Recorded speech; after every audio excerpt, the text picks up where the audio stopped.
Day 6 of the Indian Chieftain Black Label build. First trim on the fuel tank underside, every cut, surgical. This isn't just an install, it's an operation.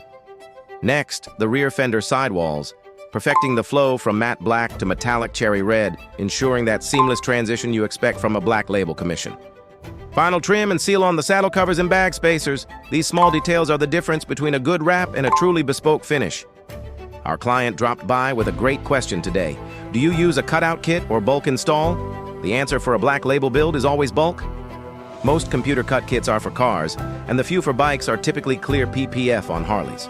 We're working on an Indian Chieftain, a boss bagger that demands a true custom fit. Bulk installation allows us to hand-cut every piece, delivering a concierge, bespoke experience with unparalleled edge retention and a flawless finish. This is what no compromises looks like. Every curve, every edge, tailored specifically for this machine. This isn't mass production, this is art. Stay tuned for the final reveal. Don't forget, the holidays discount ends soon. Act fast.